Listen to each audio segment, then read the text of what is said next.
All right, out here in the great forest of Kansas, what we have is a lot of solar energy, usually.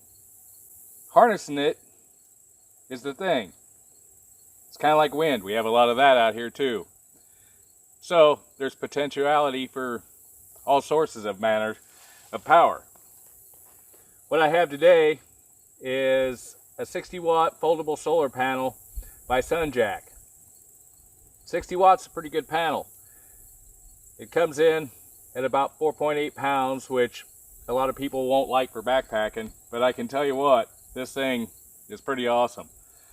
It provides a lot of power on a good sunny day, a lot more than I was expecting, and faster. It charged a big battery bank, 50,000 milliamp battery bank I've got, just as fast as the wall outlet did, which is a good thing. Box it came in, and they weren't kidding. It's simply plug in and power up.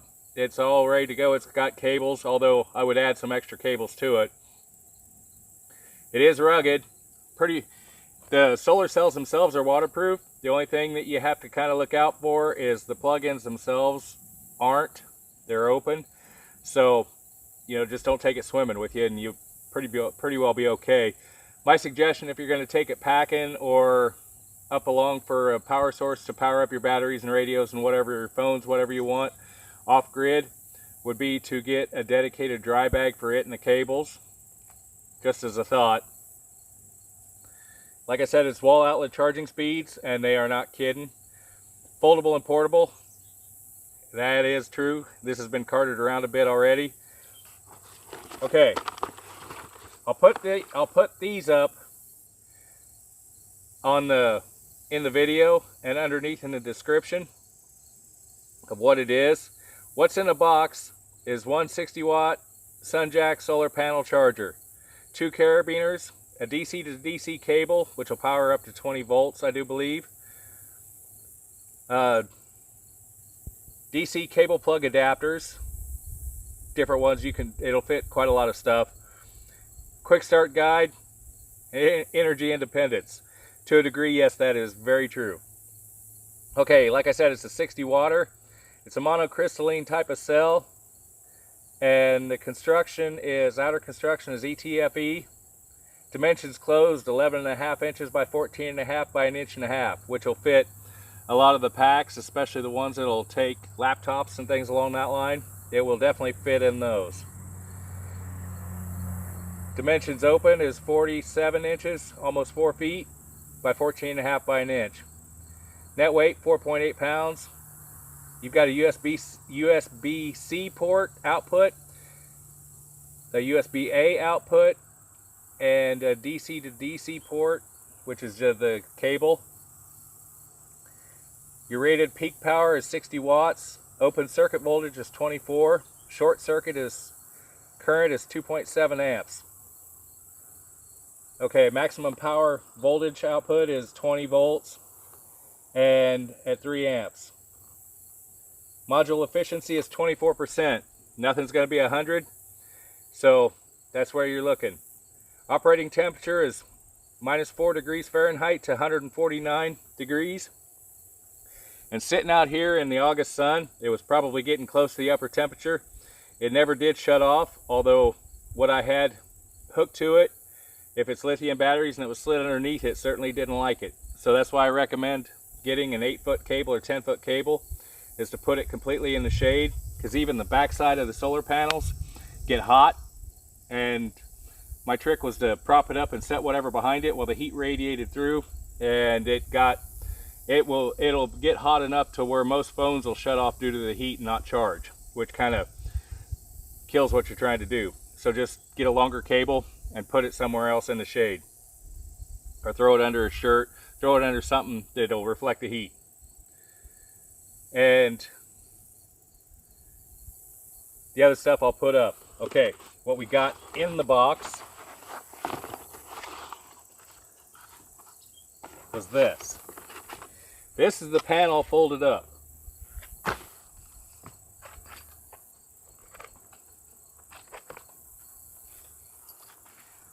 You have a dual zipper mesh on the back, which is sewn into the outer covering, so it's pretty rugged. You could carry around a spare battery pack, a small flashlight, or put whatever you're charging in here in theory. Just make sure it don't get hot, you know, keeping it cool is a trick. You can open it up completely. Has a few loops to store things, your carabiners, your cable, and your adapters. And I'll stick a 2-foot cable, and this is an 8-foot native union cable, which I like. If you're gonna spend the type of money to get good gear, make sure your cables are good too, because that's a weak link in any system.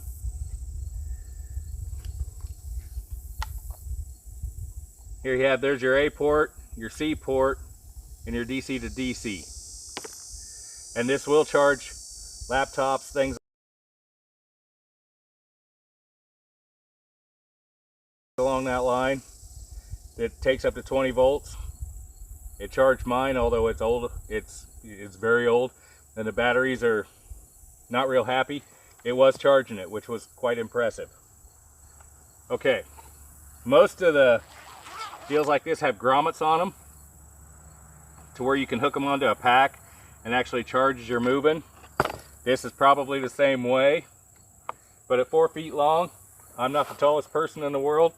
If that's hooked to a pack, like as not, the other end would be dragging the ground or really close to it, so everything you step over, it's beating your solar cells. What I would tend to do is you can set up short cable on the ground with a stake that you can move around, run it through here, stretch it out tight with a couple of knots, and you can move it around and set it at the angle you want to the sun, because you want the solar cells perpendicular to the sun to get the max output. And that does make a difference, I did notice. Same way with clouds going behind the sun, you can see the charging time if you're watching on something that'll actually tell you. It increases or decreases, which was kind of cool watching on the phone, because it'll tell you over what the charging speeds are. But the thing is also, if it goes behind a cloud, it automatically comes back on. Some of the old stuff didn't. It would click off and then you have to go back in and replug it back in to get it to work again. This one, the circuitry set up pretty fair where you don't have that issue. So this is the SunJack 60 watt solar cell, and I like it. I've been using it a lot. What I did do is I've got a power pack that starts a car, and it's not very big. It's actually a little bit thinner than this one, rated in at 20,000 milliamps. Walked out one day to start the car, and I'd left a couple things plugged in, and it wouldn't start. Click, click, click, click. And I was like, oh crap. Grabbed my solar cell, and it was down, or the battery pack to start the car, it was down to where it wouldn't start the car either. It turned it over just a little bit, but it wouldn't start it.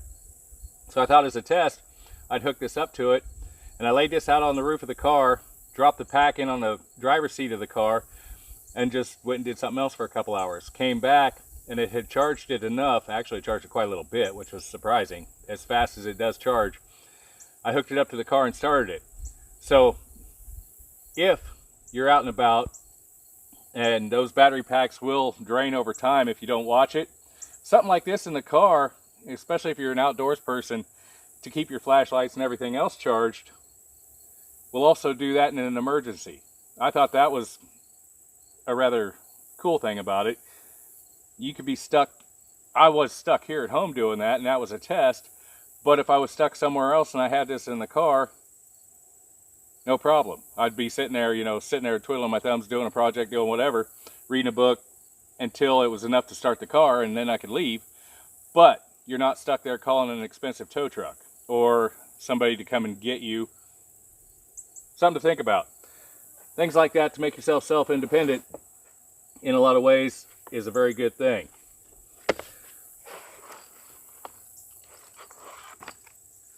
This is what it is. This is the back of it to get a really good close-up.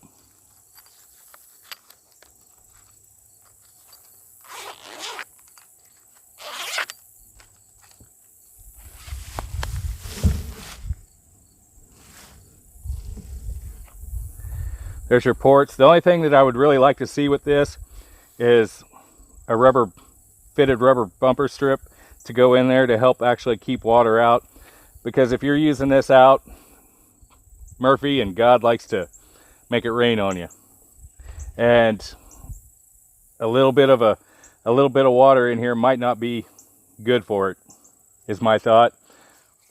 So, but I think also if you just go ahead and put it in a dry sack, that completely solves the problem altogether. This is a nice bit of kit. I really like it. Now we'll hook it up to see, watch it chart. Easy hookup, and it'll handle 2 things at once, actually 3, but it cuts down. You still have the maximum output of whatever it's putting out, but it's just divided amongst those whatever you have hooked into it. And now we're out in a meadow in the Great Forest of Kansas. So this is a solar cell partially opened.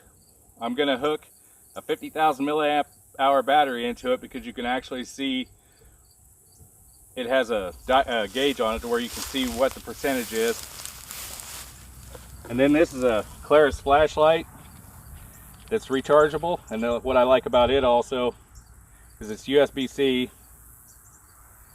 You can plug it in. It's 18650 battery, so you can actually use these if you have other 18650 batteries to recharge your batteries, so you don't have to bring along an extra charger if you're out and about. What we're doing is what I like to do, especially with these double zippers. It's kind of nice because you can plug it in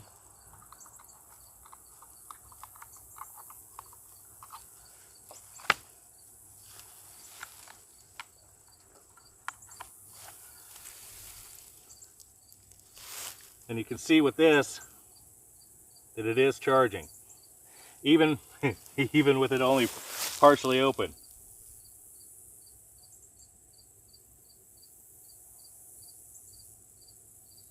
And it'll bring that up pretty fast.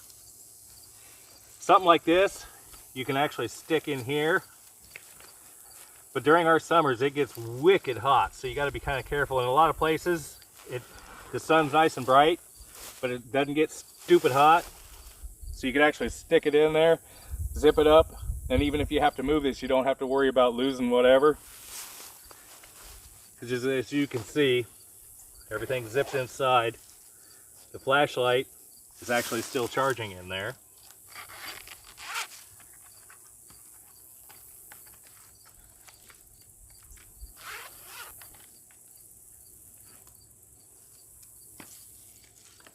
It'll be hard to make that show, but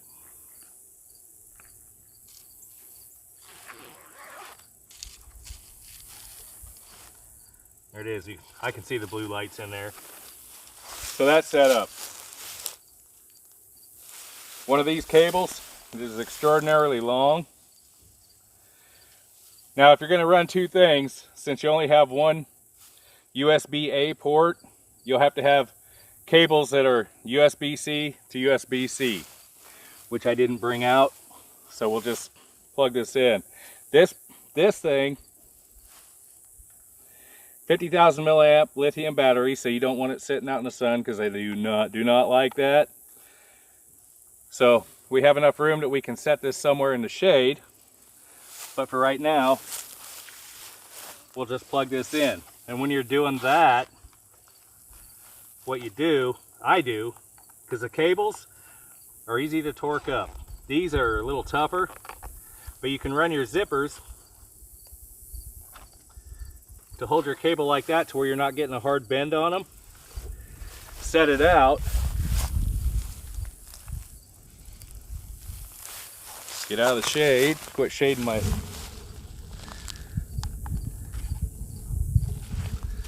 Not sure if that can be seen.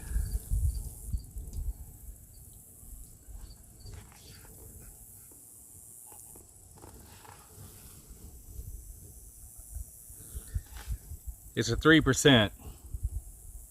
So I don't know, I don't know if you can see it on there. It's flashing, so that's charging. It took, on this one, I had it down to 0. And even even with a wall charger, it'd take quite a while because that is a big battery pack, especially from 0. And it charged it in part of a day, and then or the early morning in the next part of the day, it charged it completely up. But we'll come back here in a little bit and see what that's charged up to. It's now 15 till 3, and I'll let this sit and see what it does. Okay, 2 hours later, out in the great forest of Kansas, the 50,000 milliamp battery that was sitting right at 3% is now up to 12, I believe. Yes, 12%. And this is 20th of September, so we're talking fall sun, essentially. So it's a little bit less than what you'd get in full summer. That's pretty respectable in 2 hours for this big old battery brick. Only 2 panels are exposed and it's still charging, as you can see. I'm going to flip it back over here in a second. I was just wanting to make sure it would charge this. This output says up to 19 volts and this is 14 in at 1 amp, so it should charge it fairly easy. 44 amp hours, and this is a 60 watt panel, so it should punch it pretty good.